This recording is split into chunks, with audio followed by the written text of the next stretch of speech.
The candlelight danced across Cassandra Andrews' face as she leaned forward, her honey-brown eyes fixed intently on her brother's scowling expression. The upscale restaurant hummed with activity around them, but Ryan Harris seemed utterly oblivious to everything except his irritation. "I can't believe you're doing this to me again, Cass," Ryan muttered, adjusting the cuffs of his tailored suit jacket. "I'm the CEO of Harris Publishing. I don't need my little sister arranging my love life." Cassandra smiled sweetly. "You need someone who doesn't care about your bank account or your corner office. When was the last time you went on a date with a woman who didn't Google you first?"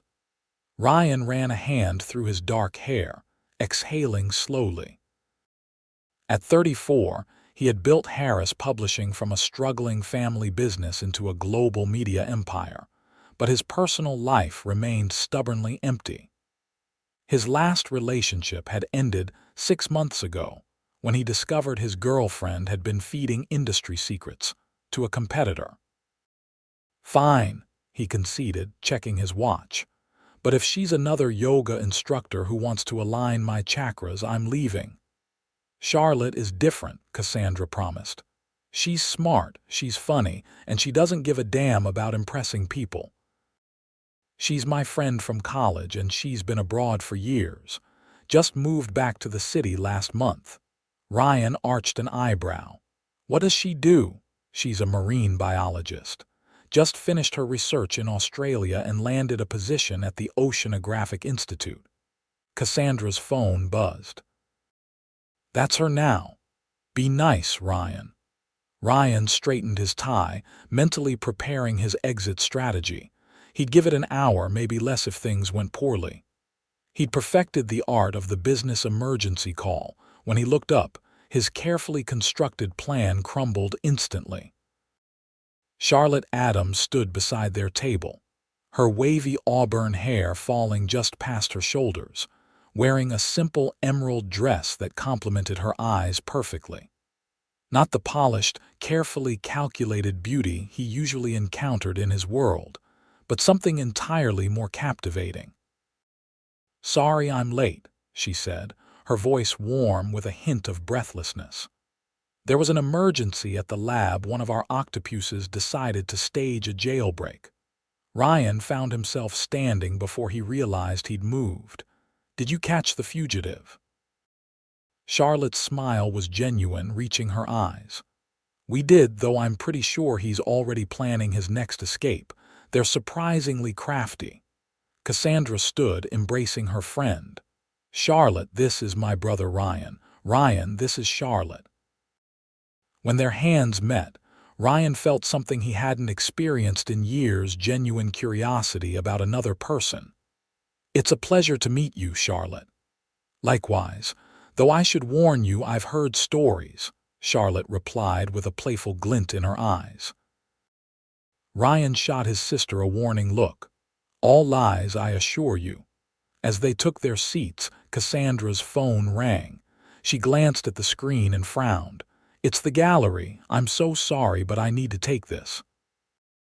Ryan knew his sister well enough to recognize her manufactured emergency, but for once, he didn't mind. As Cassandra stepped away, Charlotte raised an eyebrow.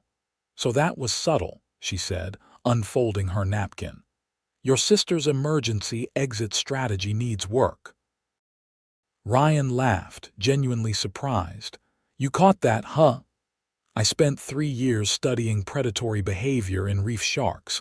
I recognize a setup when I see one." Charlotte's eyes sparkled with intelligence. "Though I should thank her. The last blind date she arranged for me was with an accountant who spent 2 hours explaining tax shelters." Ryan relaxed slightly. "And what has she told you about me?" "That you're brilliant, driven, and terrible at maintaining relationships." Charlotte took a sip of water. "Oh, and that you run Harris Publishing, which I already knew because I can read a magazine cover." "I'm not terrible at maintaining relationships," Ryan protested, then paused. "I'm selectively committed." "Ah, like a spotted moray eel." "They mate for life, but only after they've sampled every reef in the ocean. Ryan couldn't help but smile.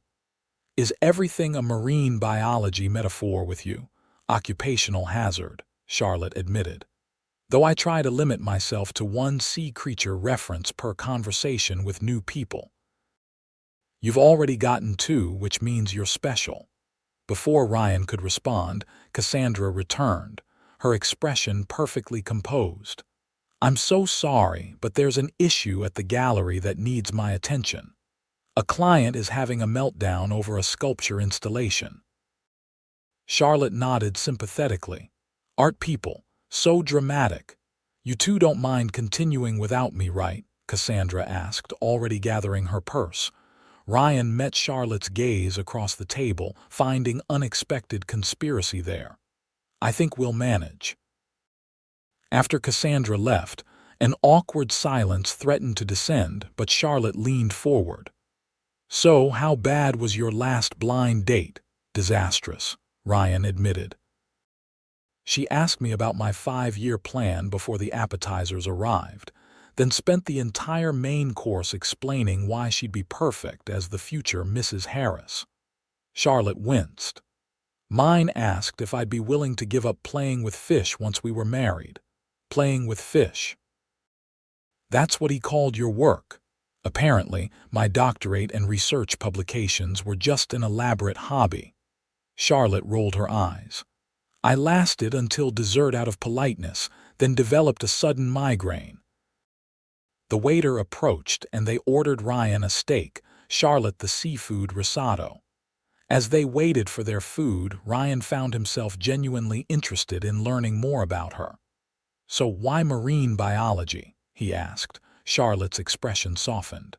My father was in the Navy. He'd bring me shells from every port and tell me stories about the creatures he'd seen. After he died when I was 12, I felt closest to him when I was near the ocean. She shook her head slightly. Sorry, that's probably too heavy for a first date. Not at all, Ryan said quietly. My father built Harris Publishing from nothing. When he died, I was 24 and determined not to let his legacy crumble. That drive has shaped everything since. Their appetizers arrived, momentarily pausing the conversation. Charlotte studied him thoughtfully. Is that why you work so much? Cassandra says you practically live at the office. Says the woman who just told me she spent 3 years on the Great Barrier Reef, Ryan countered with a smile. Fair point, Charlotte conceded. Though marine biologists don't typically have corporate jets and penthouse apartments. Ryan raised an eyebrow. Been researching me, Dr. Adams. Only what your sister has mentioned, Charlotte replied, her cheeks coloring slightly. Though I do read your magazines, I was particularly impressed with the conservation issue you ran last year. That was actually my pet project, Ryan admitted. Most of the board thought it wouldn't sell. Well, they were wrong, Charlotte said firmly. It was exceptional journalism. As their main courses arrived, Ryan found himself sharing stories about the publishing world that he rarely discussed outside of work, the challenges of print media in a digital age. The writers he admired, the stories that had moved him. Charlotte listened with genuine interest, asking insightful questions that revealed her own passion for environmental journalism. In turn, she told him about her research, her voice animated as she described the complex ecosystems she'd studied and the conservation efforts she was involved with. Ryan found himself captivated not just by what she said, but by how she said it with unguarded enthusiasm and passion. I'm sorry, she said suddenly, setting down her fork. I've been talking about coral spawning patterns for 10 minutes. I tend to get carried away. Don't apologize, Ryan said. It's refreshing to meet someone who's genuinely passionate about their work. Charlotte studied him curiously. Most men I date eventually start checking their watches when I talk about my research. Their loss, Ryan said simply. Though I admit, I know embarrassingly little about marine life. We could fix that, Charlotte suggested. The Institute has some fascinating exhibits that aren't open to the public. I could give you a tour sometime. Ryan felt an unexpected surge of anticipation. I'd like that. Their desserts arrived: chocolate soufflé for him, crème brûlée for her. As Charlotte cracked through the caramelized top with her spoon, Ryan found himself watching her with growing interest. She was unlike anyone in his usual social circle: direct, unpretentious, and completely unimpressed by his status. "Can I ask you something?" Ryan said, setting down his spoon. Charlotte looked up. "Of course. Why did you agree to this? The blind date?" Charlotte considered the question. "Honestly, Cassandra wouldn't stop pestering me, and—" She hesitated. "I've been so focused on work for so long, I figured it was time to remember there's more to life than research." "And verdict so far?" Ryan asked, surprised by how much her answer mattered. Charlotte's smile was warm. "Much better than I expected, though the bar was admittedly low after tax shelter Tom." Ryan laughed, then grew serious. "I'd like your number before dessert is finished." Charlotte's eyebrows rose. "That's presumptuous." "It is," Ryan agreed. "But I've spent my career making quick decisions about what's worth pursuing, and I've learned to trust my instincts." "And what are your instincts telling you about me?" "That you're someone I want to know better," Ryan said honestly. "Someone who might be worth rearranging my calendar for." Charlotte's expression was unreadable for a moment before she reached for her purse and extracted a business card. She wrote something on the back before sliding it across the table. "My personal number," she explained. "The one on the card goes to my office." Ryan pocketed it, unreasonably pleased. "I'll call you soon." "I look forward to it," Charlotte replied, her gaze direct and unguarded. As they finished their desserts, Ryan realized with surprise that, for the first time in years, he'd gone an entire evening without checking his email once. Even more surprising was that he didn't regret it in the slightest. When they finally stepped outside the restaurant, Ryan found himself reluctant to end the evening. "Can I drive you home?" Charlotte shook her head. "I've got my car, but thank you." They stood facing each other on the sidewalk, the cool evening air filled with possibility. Ryan hadn't felt this uncertain yet hopeful in years. "I had a wonderful time," Charlotte said softly. "So did I," Ryan admitted. Unexpectedly so, Charlotte laughed. "Such flattery." "I mean it," Ryan said, suddenly serious. "This wasn't what I was expecting when Cassandra arranged this." "What were you expecting?" "Someone looking for a CEO, not a person," Ryan said honestly. Charlotte studied him for a moment, then stepped closer. "Well, Ryan Harris, I think there's a lot more to you than your job title." She rose on her tiptoes and pressed a light kiss to his cheek. "Good night." As she walked away, Ryan touched the spot where her lips had been, watching her until she disappeared around the corner. He pulled out his phone, finding 3 missed calls from his assistant and 17 unread emails. For once, they could wait. Instead, he pulled out Charlotte's card, running his thumb over her handwritten number, and smiled. He had a feeling his sister would never let him hear the end of this. Ryan was right. The moment he stepped into his office the next morning, Cassandra was perched on his desk, grinning like she'd just won the lottery. "Well," she demanded, not bothering with a greeting. Ryan brushed past her, setting his briefcase down and powering up his computer. "Good morning to you too, Cass." "Don't good morning me," Cassandra replied, following him. "How was dinner after I left? Did you like her?" "She texted me that it went well, but she's always polite, so that could mean anything from 'we're eloping tomorrow' to 'I never want to see him again.'" Ryan kept his expression deliberately neutral. "It was fine, just fine." Cassandra's disappointment was palpable. "I really thought you two would hit it off." Ryan allowed himself a small smile. "I have her number." Cassandra clapped her hands together. "I knew it, she's perfect for you." Brilliant, gorgeous, and she won't put up with your nonsense." "I don't have nonsense," Ryan protested. "You canceled Christmas dinner last year because of a printing emergency," Cassandra reminded him. "That's nonsense." Ryan's assistant knocked on the door. "Mr. Harris, your 9 o'clock is here and the editorial board is waiting in the conference room." "Thank you, Margaret." Ryan turned to his sister. "Some of us have actual work to do, Cass." Cassandra hopped off his desk. "Fine, I'm going, but you're calling her, right, today?" "Goodbye, Cassandra," Ryan said firmly, ushering her toward the door. "Today, Ryan," she called over her shoulder. "Don't overthink it." Once alone, Ryan pulled out Charlotte's card again. He hadn't stopped thinking about her since they'd parted ways last night. The intelligent spark in her eyes, her unfiltered passion for her work, the way she'd challenged him without any of the careful deference he usually received. His phone rang, pulling him back to reality.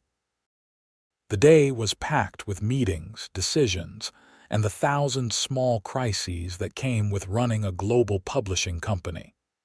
By the time he had a moment to breathe, it was nearly 7 o'clock. Ryan leaned back in his chair, loosening his tie as he stared at Charlotte's number on his screen. He rarely felt uncertain about anything, but something about this call made him hesitate. It mattered more than it should for someone he'd only just met. Before he could overthink it further, he pressed dial. Charlotte answered on the third ring. "Hello, Charlotte, it's Ryan Harris." There was a pause, then she said, "I was wondering if you'd call." "I said I would," Ryan replied, surprised by the defensiveness in his tone. Charlotte laughed softly. "Yes, you did, though Cassandra warned me you sometimes get distracted by work." "My sister talks too much," Ryan muttered. "But she's not entirely wrong." "I appreciate the honesty," Charlotte said. "So, what can I do for you, Mr. CEO?" Ryan smiled at the teasing note in her voice. "I was wondering if you'd have dinner with me again. Tomorrow night." "Tomorrow?" Charlotte sounded genuinely regretful. "I can't, actually. I'm presenting our research findings at a symposium. It runs late." "I see," Ryan said, unable to hide his disappointment. "But," Charlotte continued, "I meant what I said about showing you the institute. Are you free Saturday morning? The labs are quieter then, and I could give you the behind-the-scenes tour." Ryan hesitated. Saturdays were when he caught up on work without interruptions. He hadn't taken a Saturday off in. He couldn't remember how long. "I'd like that," he heard himself say. "Great. Meet me at the main entrance at 10. Wear casual clothes. Some of our exhibits are interactive." After they said goodbye, Ryan stared at his phone for a long moment. What was it about Charlotte Adams that made him rearrange his carefully structured life after just one dinner? Saturday arrived crisp and clear. Ryan dressed in jeans and a sweater, feeling oddly self-conscious as he drove to the Oceanographic Institute. He was used to navigating boardrooms and business negotiations, not whatever this was. Charlotte was waiting outside as promised, her auburn hair pulled back in a ponytail, wearing jeans and a navy blue Institute polo shirt. She smiled when she saw him, and Ryan felt that same unexpected flutter of interest he'd experienced at the restaurant. "Right on time," she observed. "I'm impressed." "I'm compulsively punctual," Ryan admitted. "It drives my staff crazy," Charlotte laughed. "Well, it's a quality I appreciate. Come on, let me show you around." She led him through the staff entrance, greeting security guards and researchers by name as they passed. Ryan was accustomed to being the most recognizable person in any room, but here, he was just another visitor while Charlotte moved through the space with easy authority. "This is our main research facility," she explained as they entered a vast room filled with tanks and monitoring equipment. "We're currently studying the effects of rising ocean temperatures on coral reproduction." For the next 2 hours, Charlotte guided him through the institute, explaining her work with infectious enthusiasm. She introduced him to colleagues, showed him rare specimens, and even let him help feed some of the smaller creatures in the rehabilitation tanks. Ryan found himself captivated not just by the marine life, but by Charlotte herself, the way her eyes lit up when discussing a breakthrough, her patience when explaining complex concepts, the easy rapport she had with everyone from the custodial staff to the Institute's director. "And this," Charlotte said as they entered a dimly lit room with a massive cylindrical tank, "is my favorite place in the entire Institute." Ryan looked up at the towering tank filled with gently pulsating jellyfish, their translucent bodies glowing blue against the dark water. The effect was mesmerizing. "They're beautiful," he said quietly. Charlotte nodded. "Moon jellies. They've been around for over 650 million years, virtually unchanged. They've survived every mass extinction event in Earth's history." "What's their secret?" Ryan asked, genuinely curious. "Simplicity," Charlotte replied, her gaze fixed on the floating creatures. "They've reduced life to its most essential functions. No brain, no central nervous system, just pure, efficient existence." Ryan watched her profile in the blue light. "You really love what you do, don't you?" Charlotte turned to him, smiling. "Is it that obvious?" "It's refreshing," Ryan admitted. "In my world, people are usually passionate about what their work can get them, not the work itself." "And what about you?" Charlotte asked. "Do you love what you do?" Ryan considered the question seriously. "I love the challenge, building something meaningful from my father's foundation, but sometimes I wonder if I've let it become too all-consuming." "The occupational hazard of success," Charlotte observed. "Finding the balance." "Says the woman who spent 3 years on a reef," Ryan teased. Charlotte laughed. "Touché, I guess we're both works in progress." They stood side by side, watching the jellyfish in comfortable silence. Ryan couldn't remember the last time he'd felt this peaceful, this present in a moment. "Thank you for this," he said finally. "It's been eye-opening." "You're welcome," Charlotte replied, "though I'm afraid I've probably bored you with marine biology facts." "Not at all," Ryan assured her, "though I might need time to process everything I've learned, perhaps over lunch." Charlotte smiled. "I know a great seafood place nearby. Though after seeing our tanks, you might want to reconsider your menu choices." Over lunch, their conversation shifted from marine biology to more personal territory. Ryan learned that Charlotte had a younger brother serving in the Navy, following in their father's footsteps. She'd lived in 4 different countries during her research career, but always considered New York home. She loved classic films, hated reality television, and collected vintage maps of maritime expeditions.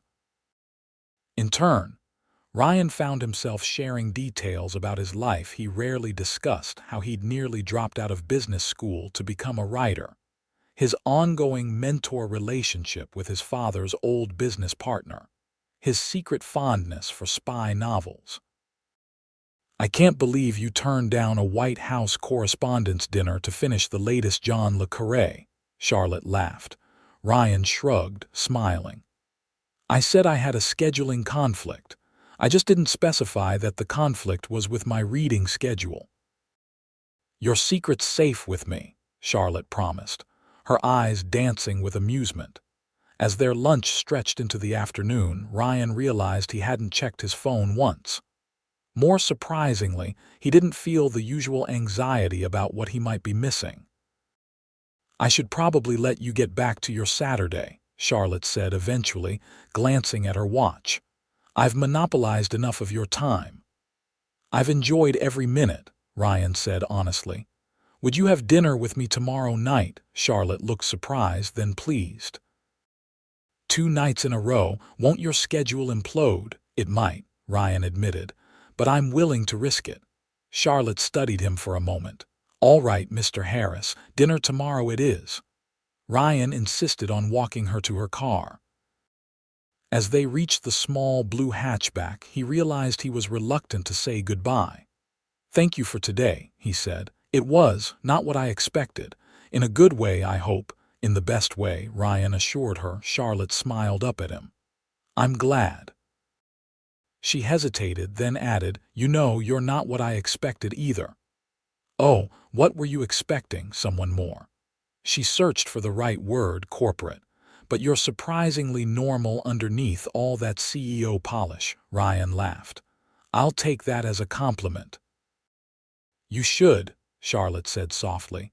There was a moment of charged silence between them. Ryan found himself leaning slightly closer, drawn to her in a way that felt both unfamiliar and completely natural. Charlotte's phone rang, breaking the spell. She checked the screen and frowned. "It's the lab. I'm sorry, I should take this." Ryan stepped back. "Of course. I'll see you tomorrow night." Charlotte nodded, already answering the call. 7 o'clock. As Ryan drove home, he realized he was smiling. For the first time in longer than he could remember, he was looking forward to something that had nothing to do with work. Sunday evening found Ryan waiting outside an intimate Italian restaurant in the West Village. He'd arrived 15 minutes early, too restless to sit in his apartment any longer.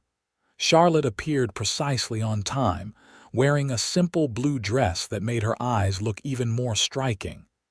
"You look beautiful," Ryan said as she approached. Charlotte smiled. "Thank you. You clean up pretty well yourself." Inside, they were shown to a corner table, tucked away from the main dining area. The restaurant was small, family-owned, with exposed brick walls and soft lighting from iron chandeliers. "How did you find this place?" Charlotte asked, looking around appreciatively. "It's lovely. It was my father's favorite restaurant," Ryan explained. "The owners are old friends. I don't get here as often as I should." Charlotte's expression softened. "Thank you for sharing it with me." The owner himself came to take their order, greeting Ryan with warm familiarity and welcoming Charlotte effusively. They ordered wine, antipasti, and the chef's recommendations for their main courses.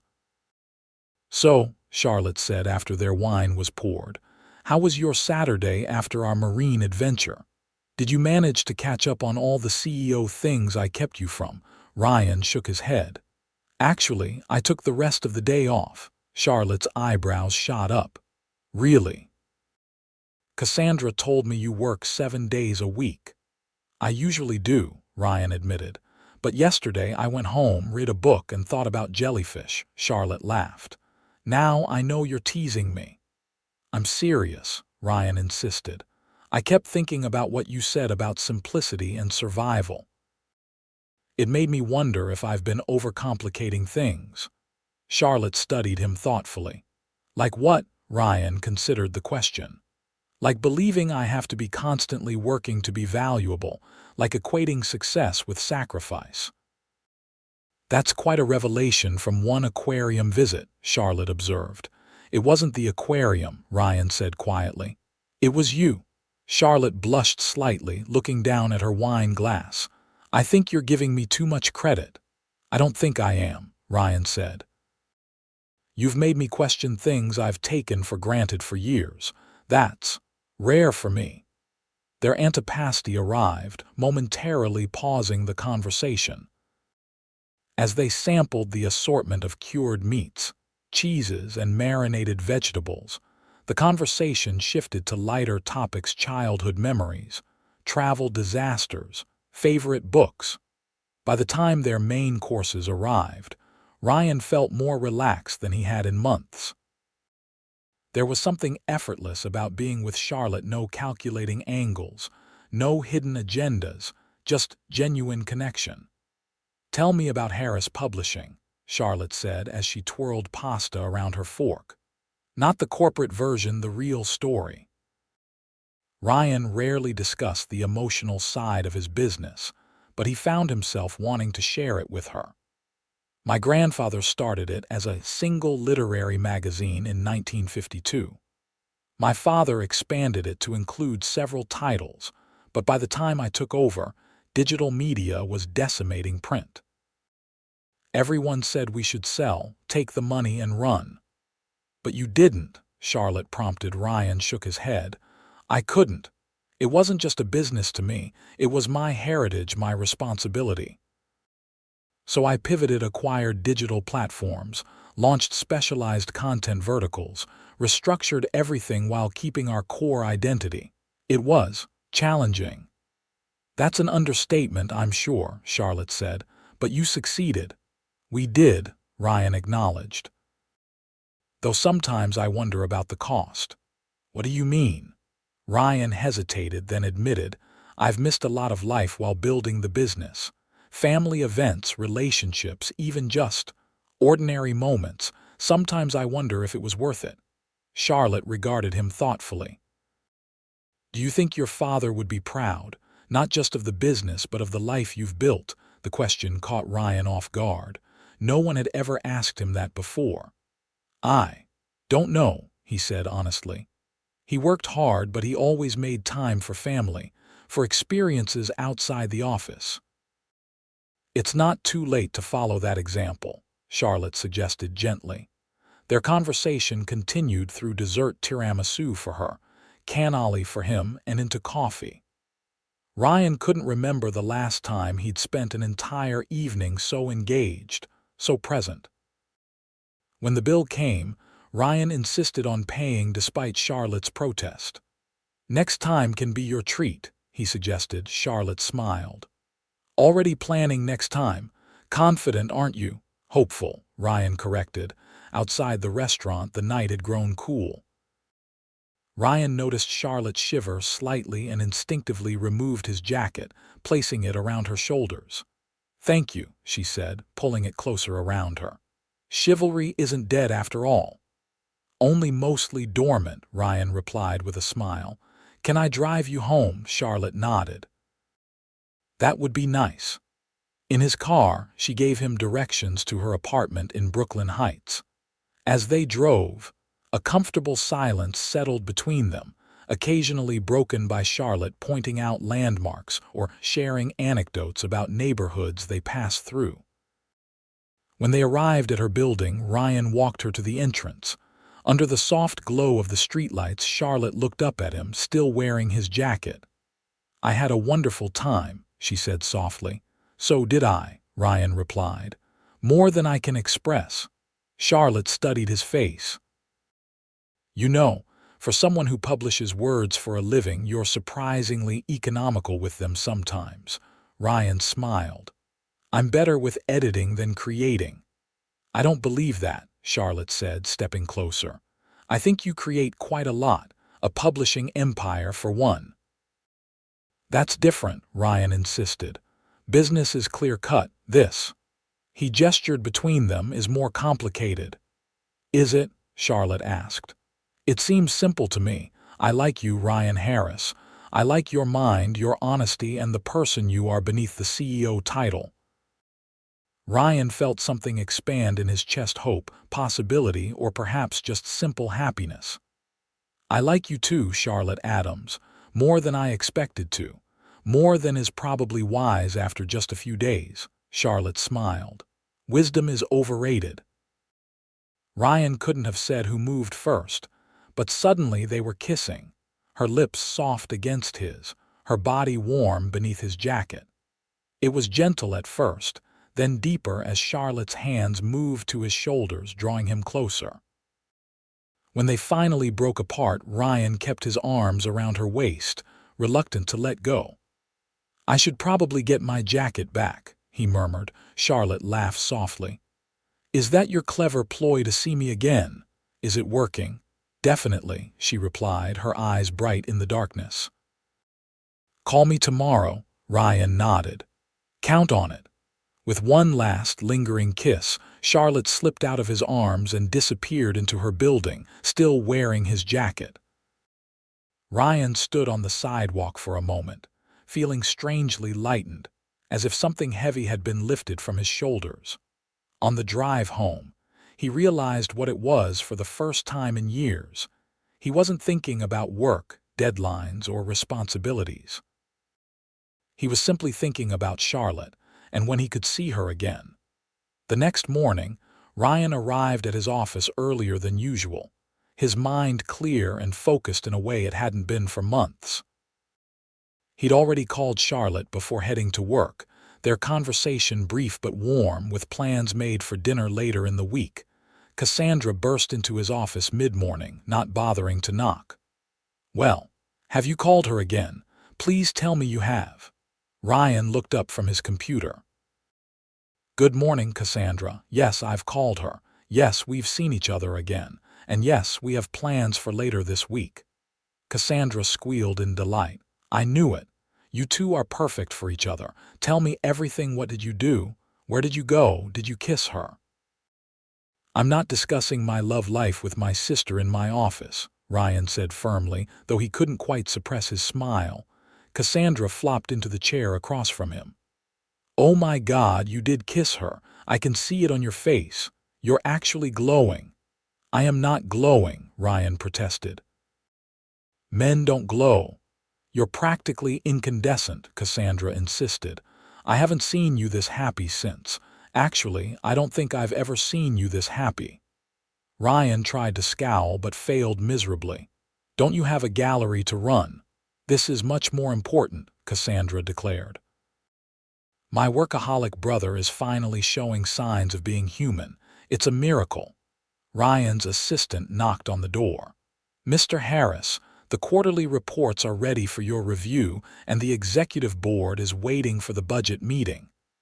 "Thank you, Margaret. I'll be right there." Ryan stood, giving his sister a pointed look. "Some of us have actual work to do." Cassandra rose, grinning. "Fine, I'm going. But this conversation isn't over. Dinner at my place this weekend and bring Charlotte." Before Ryan could protest, she was gone, leaving him shaking his head in exasperated affection. His sister was incorrigible, but in this case, he had to admit she'd been right. Charlotte was exceptional. The week passed in a blur of work and increasingly frequent conversations with Charlotte. They spoke each day, sometimes briefly, sometimes for hours in the evening. Ryan learned about her current research project studying the impact of microplastics on marine ecosystems, and found himself genuinely interested, even offering to run a feature on it in one of his environmental publications. By Friday evening, when he picked her up for their planned dinner, Ryan realized he'd been counting the hours until he could see her again. Charlotte was waiting outside her building, her auburn hair loose around her shoulders, wearing a simple dress, and he noticed with pleasure his jacket from Sunday night. "I believe this belongs to you," she said with a smile as she approached, "though I've grown rather attached to it." "Keep it," Ryan said, leaning down to kiss her hello. "It looks better on you anyway," Charlotte laughed. "I doubt your tailor would agree, but thank you." She handed him a paper bag. "I brought you something." Inside was a book, an illustrated guide to marine conservation. "I thought you might want to continue your education," Charlotte explained. "There's a chapter on jellyfish." The thoughtfulness of the gesture touched Ryan deeply. "Thank you. I'll start it tonight." Their dinner was at a small French bistro tucked away on a quiet street. Over escargot and coq au vin, they talked about everything and nothing: Charlotte's upcoming research trip to monitor coastal pollution, Ryan's plans to launch a new digital platform for science journalism, their shared love of rainy Sunday afternoons and black and white films. "My sister wants to have us over for dinner this weekend," Ryan mentioned as they shared a chocolate souffle. "She's dying to see us together." Charlotte smiled. "That sounds lovely, though I should warn you she'll probably interrogate both of us mercilessly." "I have no doubt," Ryan agreed. "But I think we can handle it." After dinner, they walked along the river, Charlotte's hand warm in his. The city lights reflected on the water, and a cool breeze carried the scent of approaching autumn. "I have to confess something," Charlotte said suddenly, stopping to face him. "When Cassandra first suggested this blind date, I almost said no." Ryan raised an eyebrow. Oh, she'd been trying to set me up for months, and I was tired of disappointing her, Charlotte explained. But I'd also just read an article about you, some profile piece calling you the publishing wonderkind with the Midas touch. You sounded insufferable. Ryan laughed. I probably am sometimes. Charlotte shook her head. That's just it. You're not what I expected at all. You're thoughtful and genuine and surprisingly humble for someone who runs a global company. And you're not what I expected either, Ryan admitted. You're brilliant and passionate and completely unimpressed by my business card. Charlotte smiled. Is that important to you? That I'm unimpressed? More than I realized, Ryan said honestly. Most people I meet either want something from me or are intimidated by me. You're neither. It's refreshing. Well, I do want something from you, Charlotte said, stepping closer. What's that? This, she murmured, rising on her tiptoes to kiss him. Ryan wrapped his arms around her, drawing her against him as the kiss deepened. When they finally broke apart, both slightly breathless, he kept her close, not ready to let go.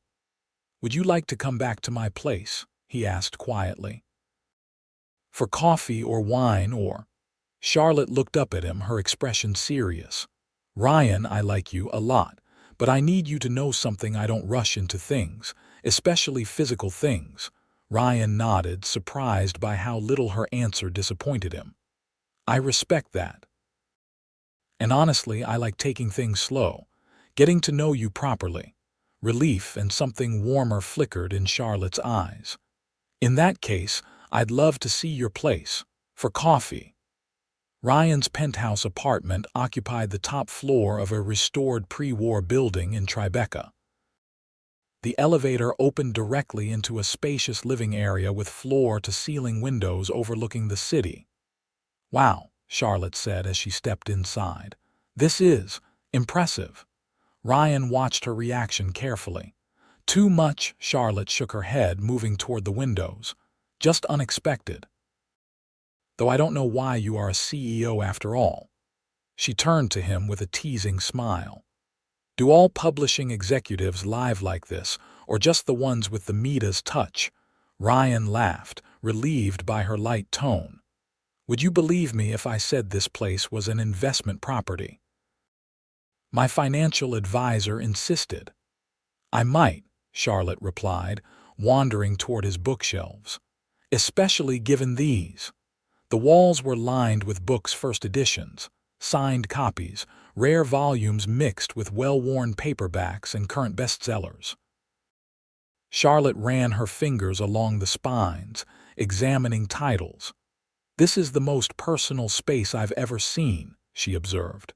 Your whole life is on these shelves. Ryan had never thought of it that way, but she was right. Every phase of his life, every interest and passion was represented in his collection. Coffee, he offered, moving toward the kitchen, please. While he prepared the coffee, Charlotte continued exploring. Ryan watched as she examined photographs, art pieces, and the various mementos he'd collected over the years. Your sister is in a lot of these pictures, she noted, studying a framed photo of Ryan and Cassandra as teenagers. She's been my biggest supporter, Ryan said, bringing 2 mugs to the living room. Even when I was being an idiot, which was often. Charlotte accepted the coffee, settling onto the sofa. Tell me about growing up with her. Ryan sat beside her, their knees almost touching. She was always the creative one, drawing, painting, seeing beauty in everything. I was the practical one, always making plans and strategies. Our parents used to joke that between us, we made one complete person. And now she runs an art gallery and you run a publishing empire, Charlotte observed. You both followed your paths. We did, Ryan agreed. Though sometimes I think she got the better deal. Her world is filled with beauty and creativity. Mine is often spreadsheets and board meetings. But you publish stories, Charlotte pointed out. You bring ideas and knowledge to people. That's beautiful too. Ryan had never thought of his work that way. I suppose it is. They talked for hours, coffee growing cold as the conversation flowed from childhood memories to college experiences to professional challenges. Ryan found himself sharing things he'd never told anyone: his fears about the future of publishing, his occasional doubts about his leadership, his secret dream of writing a novel someday. In turn, Charlotte told him about her struggles for funding, the sexism she'd encountered in her field, and her determination to make a difference in marine conservation despite the obstacles. It was past midnight when Charlotte finally glanced at her watch. I should probably go. Early research meeting tomorrow, Ryan nodded, though reluctance was clear in his expression. I'll drive you home. You don't have to, Charlotte protested. I can get a car. I want to, Ryan insisted. It's late. The drive to Brooklyn was quiet, both tired but contentedly so. When they reached Charlotte's building, Ryan walked her to the door as he had before. Thank you for tonight, Charlotte said softly, for letting me see your home. Your real home, not just the CEO facade. Thank you for wanting to see it, Ryan replied. For seeing me. Their goodnight kiss was gentle, lingering, filled with promise rather than urgency. When Charlotte finally pulled away, her smile was warm with affection. Good night, Ryan Harris. Good night, Charlotte Adams. As he drove home, Ryan realized he was already looking forward to tomorrow, to hearing her voice, to planning their next meeting. It was a new feeling, this anticipation, this quiet joy. He liked it. Saturday evening found Ryan and Charlotte standing outside Cassandra's Williamsburg loft, a bottle of wine in Ryan's hand and a small bouquet of flowers in Charlotte's. Nervous? Ryan asked, noticing Charlotte's slight fidget. A bit, she admitted. It's silly, I know. I've known your sister for years. But not as someone dating her brother, Ryan pointed out. If it helps, she already adores you and thinks I'm the one who needs to measure up. Charlotte laughed, relaxing slightly. That does help, actually. When Cassandra opened the door, her face split into a wide grin. Finally, I was beginning to think you'd backed out. She hugged Charlotte fiercely, then Ryan. Come in, come in. The others are already here. Ryan stopped short. Others? You didn't mention other people. Just a few friends, Cassandra said airily. I wanted to show off my matchmaking success. Inside, they found a small gathering: Cassandra's husband Mark, a couple Ryan recognized as friends from the gallery, and to his surprise, his father's old business partner and mentor, James Sullivan. James, Ryan said, genuinely pleased to see the older man. I didn't know you'd be here. James embraced him warmly. Your sister insisted, said there was someone special I needed to meet. He turned to Charlotte with a warm smile. You must be the marine biologist who's captured our Ryan's attention. Charlotte shook his hand. It's a pleasure to meet you, Mr. Sullivan. James, please. And the pleasure is mine. Ryan rarely takes time away from the office, so you must be quite remarkable. The evening unfolded pleasantly, with excellent food, good wine, and easy conversation. Ryan watched with growing warmth as Charlotte charmed everyone, discussing art with Cassandra, environmental policy with Mark, and even engaging James in a lengthy conversation about ocean conservation funding. She's wonderful, James said quietly to Ryan as they stood in the kitchen refilling wine glasses. Reminds me a bit of your mother, smart, passionate, not afraid to speak her mind. Ryan smiled. She is remarkable. And you look happy, James observed. Happier than I've seen you in years.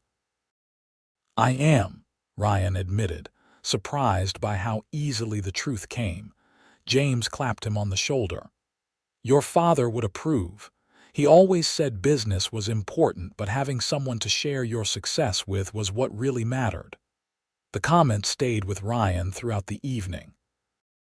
As he watched Charlotte laughing with his sister, He realized how empty his success had felt before achievements with no one to truly share them with, no one who cared about the man behind the accomplishments. When dinner was finished, they moved to the living room for dessert and coffee. Cassandra, never one for subtlety, raised her glass. "I'd like to propose a toast to my brother, who finally listened to me and went on a blind date, and to Charlotte, who saw past his CEO persona to the decent human being hiding underneath." Everyone laughed, including Ryan, who found Charlotte's hand and squeezed it gently. "To finding the right person when you're not looking," Charlotte added, raising her glass in return. Later, as they walked to Ryan's car under a clear night sky, Charlotte slipped her arm through his. "I like your people. They love you very much."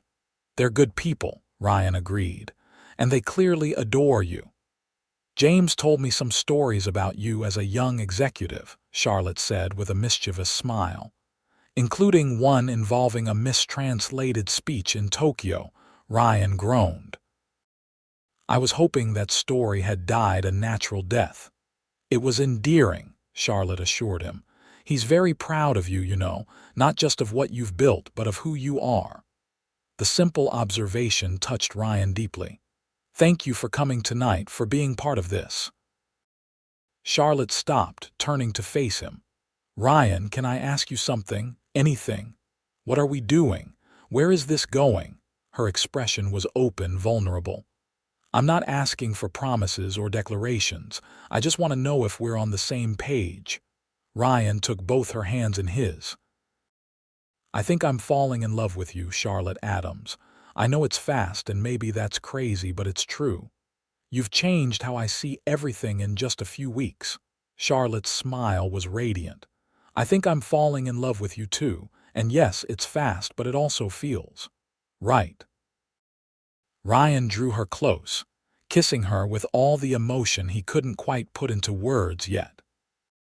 When they broke apart, Charlotte rested her forehead against his chest, and Ryan knew with sudden clarity that this was what had been missing from his life, not success or achievement, but this connection, this belonging. "Stay with me tonight?" he asked quietly. Charlotte looked up at him, her expression serious. "Are you sure?" "I've never been more sure of anything," Ryan said honestly. "Not for sex or not just for that. I just want to wake up with you tomorrow, to have breakfast together, to start building something real." Charlotte's answer was a kiss, soft and certain against his lips. Yes. In the weeks that followed, Ryan and Charlotte fell into a rhythm that somehow felt both new and familiar. They spent weekends at his apartment or hers, cooking dinner together, watching old movies, talking for hours. During the week, they found pockets of time: lunch near her research facility, dinner near his office, late-night phone calls when work kept them apart. Ryan found himself changing in subtle but significant ways. He delegated more at work, trusting his team rather than micromanaging every decision. He left the office at reasonable hours most days. He even took an entire weekend off to accompany Charlotte on a research trip to monitor coastal wildlife, finding unexpected joy in helping her collect samples and record data. Charlotte, too, made adjustments, rearranging her lab schedule to accommodate their relationship, introducing Ryan to her colleagues and friends, creating space in her life for him just as he was creating space in his for her. 1 month after their first date, Ryan surprised Charlotte with dinner at the restaurant where they'd first met. As they sat at the same table, sharing dessert, he realized how much had changed in such a short time. "I've been thinking," he said, setting down his fork, "about what you said that night at the jellyfish tank, about simplicity and survival." Charlotte smiled. "You're not planning to give up your central nervous system, are you? Because I'm rather fond of your brain." Ryan laughed. "No, nothing that drastic, but I have been simplifying. Focusing on what really matters." "And what really matters?" Charlotte asked softly. "This," Ryan said simply. "Us. The people I care about, the work that fulfills me rather than just occupies me. Charlotte reached across the table, taking his hand. That sounds suspiciously like balance. It's a work in progress, Ryan admitted, but a worthwhile one.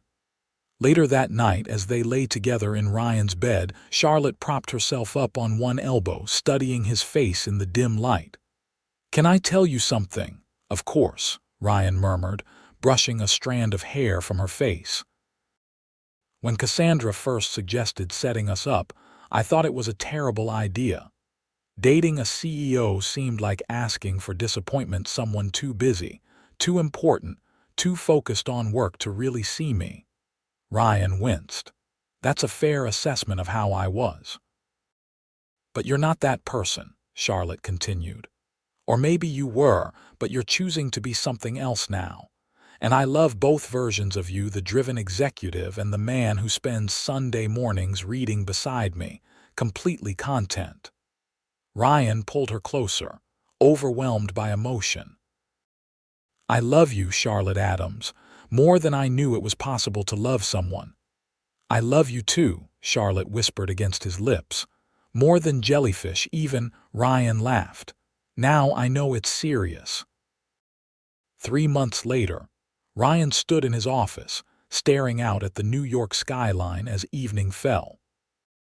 The day had been productive. Quarterly reports showed growth across all divisions. The new digital platform was exceeding expectations, and the conservation magazine Charlotte had inspired was gaining significant traction. But none of that was what occupied his thoughts. A knock at the door interrupted his contemplation. "Come in," he called, expecting his assistant with the final reports for the day. Instead, Cassandra entered, closing the door behind her. "You wanted to see me?" Ryan turned, smiling at his sister. "Yes, thank you for coming." Cassandra studied him suspiciously. "You're being mysterious, and you're smiling. Something's up." Ryan moved to his desk, opening the drawer and removing a small velvet box. "I need your opinion on something." Cassandra's eyes widened as she approached. "Ryan Harris, is that what I think it is?" When he opened the box, she gasped. Inside was a platinum ring with a central emerald surrounded by small diamonds, elegant, distinctive, and ethically sourced. "It's beautiful," Cassandra breathed. "She'll love it. The emerald is perfect like her eyes." "That's what I thought," Ryan said, closing the box. "But I wanted to be sure." Cassandra threw her arms around him. "I can't believe my stuffy big brother is actually proposing, and after only 3 months. When you know," Ryan said simply. "And I've never been more certain of anything." Cassandra stepped back, wiping away tears. "Dad would be so proud of you, Mom too." "I think they would," Ryan agreed. "Charlotte makes me a better person, more balanced, more present, more human." "When are you going to ask her?" Cassandra demanded. "This weekend. I'm taking her to the coast. She's been wanting to show me her favorite tide pools since we met." Cassandra smiled. "That's perfect. Proposing where she feels most at home." "That was my thought," Ryan agreed. "Though I'm more nervous about this than any business deal I've ever negotiated." "She'll say yes," Cassandra assured him. "Anyone can see how much she loves you." Saturday morning dawned clear and bright. Ryan picked Charlotte up early, a picnic packed in the trunk and the ring box securely tucked in his pocket. She was radiant with excitement about showing him her favorite coastal spot, chattering about the marine life they might see and the perfect tide conditions. The drive took just over 2 hours, the conversation flowing easily between them as always. When they arrived, Charlotte led him down a winding path to a secluded stretch of rocky shore. "This is it," she said, spreading her arms wide. "My favorite place in the world." Ryan took in the rugged beauty tide pools nestled among the rocks, the ocean stretching to the horizon, seabirds wheeling overhead. It was wild and peaceful at once. "It's beautiful," he said honestly. "Come on," Charlotte urged, taking his hand. The tide's perfect right now. Let me show you my favorite pool. For the next hour, Charlotte was in her element, pointing out tiny sea creatures, explaining ecosystems, her face animated with joy. Ryan watched her as much as the marine life, his heart full to bursting. Finally, they settled on a flat rock for their picnic, the ocean spread before them. As they ate, Charlotte told stories about her early research days, the first time she discovered this spot, how it had become her sanctuary when work or life became overwhelming. "I used to come here alone whenever I needed perspective," she said, leaning against his shoulder. "It's nice to share it with someone who understands." "Thank you for bringing me here," Ryan said softly, "for sharing this part of yourself." Charlotte smiled up at him. "You've shared your world with me. It seemed only fair to share mine with you." Ryan took a deep breath, knowing the moment had come. "Charlotte, there's something I want to ask you." She turned to face him fully, something in his tone catching her attention. "What is it?" Ryan took her hands in his. "These past 3 months have been the happiest of my life. You've changed everything: how I work, how I see the world, how I think about the future. Before you, I was just accumulating success. With you, I've found happiness." Charlotte's eyes widened as Ryan shifted, dropping to one knee on the rocky shore. "I know it's fast," he continued, pulling the ring box from his pocket. "But when something is this right, why wait? I want to build a life with you, Charlotte Adams. I want mornings and evenings and everything in between." He opened the box, revealing the emerald ring. "Will you marry me?" Charlotte's hands flew to her mouth, tears filling her eyes. For a moment, she simply stared at him, then at the ring, then back at his face. "Yes," she whispered, then louder, "Yes, Ryan. Yes, I'll marry you." Ryan slipped the ring onto her finger with slightly shaking hands, then stood, pulling her into his arms. Their kiss was salty with happy tears, the ocean breeze swirling around them. When they finally broke apart, Charlotte looked down at the ring, then back at Ryan with wonder. "It's perfect. How did you know?" "Your eyes," Ryan said simply. "It reminded me of your eyes when you're talking about something you love." Charlotte kissed him again, fierce and joyful. "I love you, Ryan Harris." "And I love you, Charlotte Adams. Soon to be Charlotte Harris if you want." "I do want," she assured him. "Though professionally I'll keep Adams. Dr. Charlotte Adams has all my research publications." "Dr. Charlotte Adams Harris has a nice ring to it too," Ryan suggested. Charlotte smiled. "We have time to figure it out. A lifetime."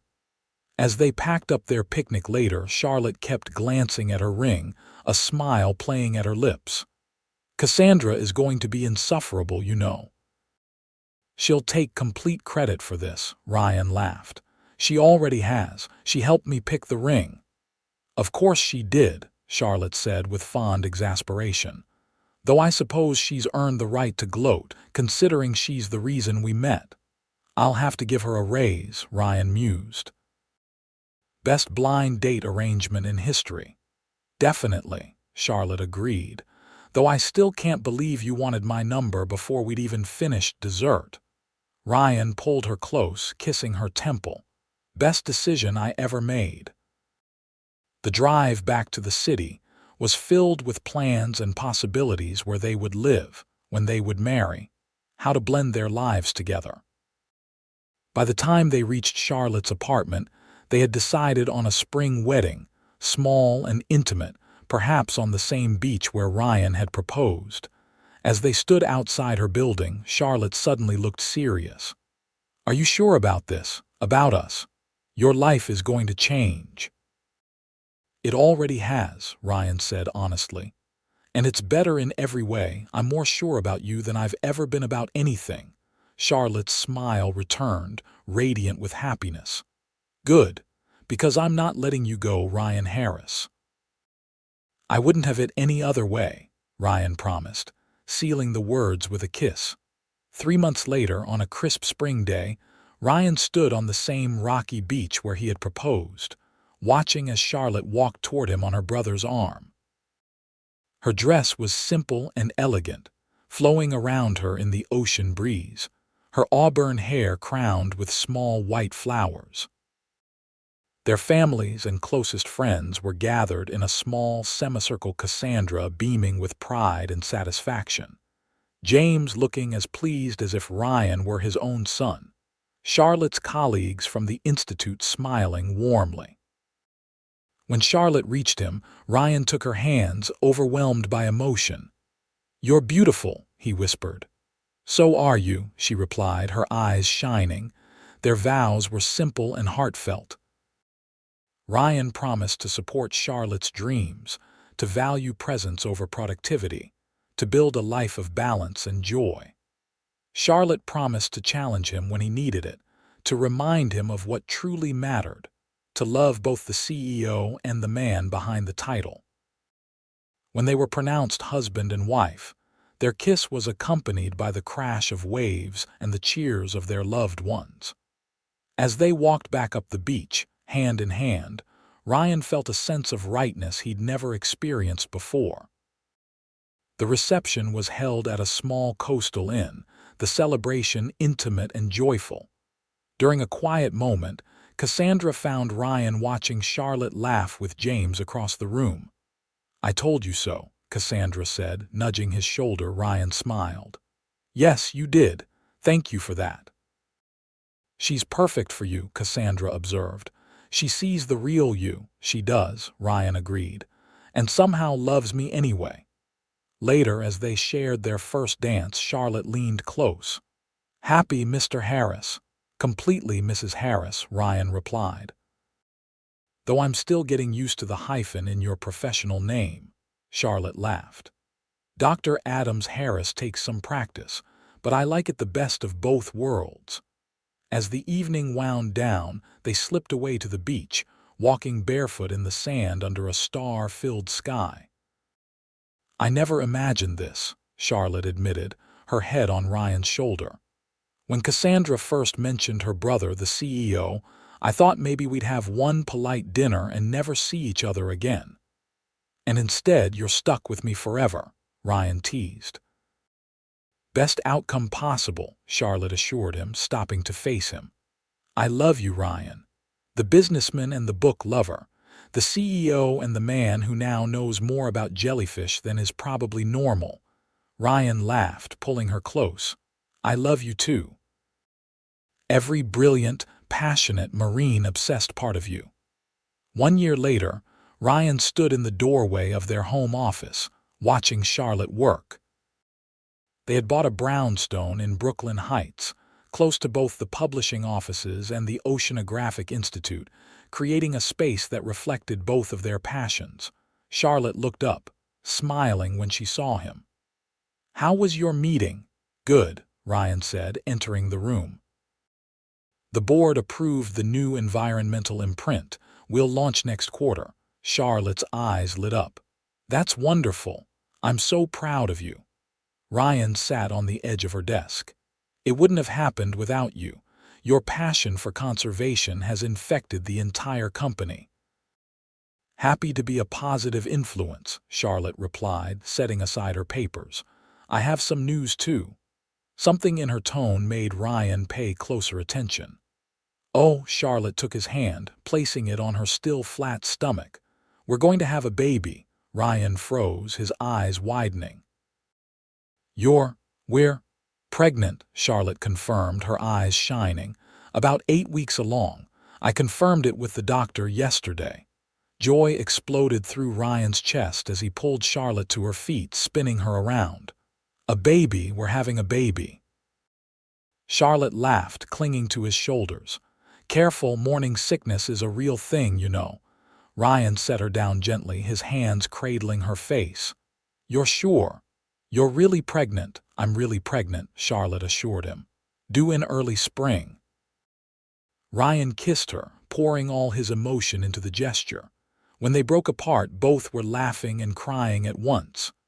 "We're going to be parents," Ryan marveled, his hand returning to Charlotte's stomach.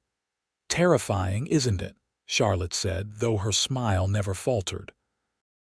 Absolutely, Ryan agreed, but also perfect. That night, as they lay in bed, Ryan held Charlotte close, his hand protectively over her abdomen. I never knew I could be this happy, he admitted. A year and a half ago, I thought success meant bigger profits and market share. And now? Charlotte prompted. Now I know it means this, Ryan said simply. You, our baby, this life we're building. Charlotte turned in his arms, kissing him softly. All because I agreed to have dinner with my friend's brother. All because I wanted your number before dessert was served, Ryan countered. Charlotte laughed. Your sister will never let us forget she orchestrated all of this. I can live with that, Ryan said, pulling her closer. Some things are worth a lifetime of Cassandra saying I told you so. As Charlotte drifted to sleep in his arms, Ryan thought about the journey that had brought them here, from a blind date arranged by his determined sister to this moment, with his wife in his arms and their child growing between them. Life didn't always follow a business plan. Sometimes, the best outcomes came from the most unexpected beginnings. And sometimes, the most important decision a CEO could make had nothing to do with business at all, but everything to do with asking for a marine biologist's number before dessert was served.